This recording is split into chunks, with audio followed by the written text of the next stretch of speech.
El asombroso estado de Yucatán bien merece un viaje en exclusiva para conocerlo, dejarnos seducir por el encanto de sus playas, por el olor y sabor de su gastronomía, por la majestuosidad de su cultura maya y la indudable hospitalidad de su gente.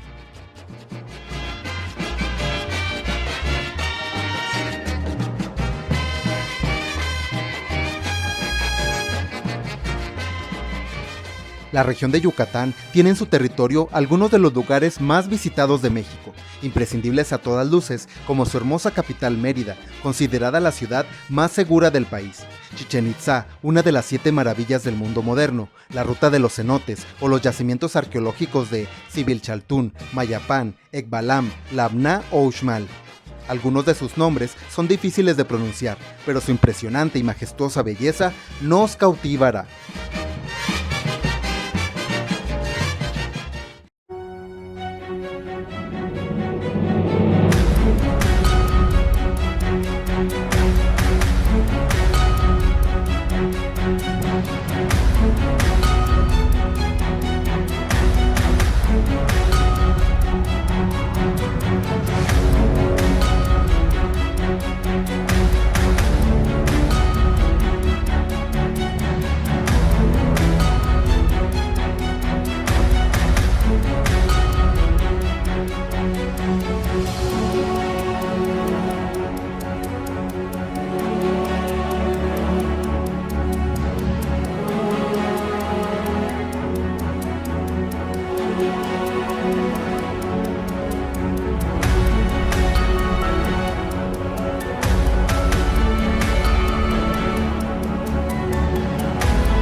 En un mundo en el que quedan pocos oasis, Yucatán es uno de ellos, lugar ideal para el disfrute y el reposo. Es un espacio en el que la riqueza natural y el trabajo del hombre dialogan sabiamente para asombro de propios y extraños. Por algo, Joaquín Sabina, uno de entre tantos, canta y sueña. Nunca tiré la toalla, siempre soñé frecuentar la Mérida de los mayas de Uxmal a Chichén Itzá. Ahora es momento de darle like al video y compartirlo. Aprovecho para felicitar a todos los que son de este maravilloso estado y los invito a formar parte del canal. Nos vemos, hasta la próxima.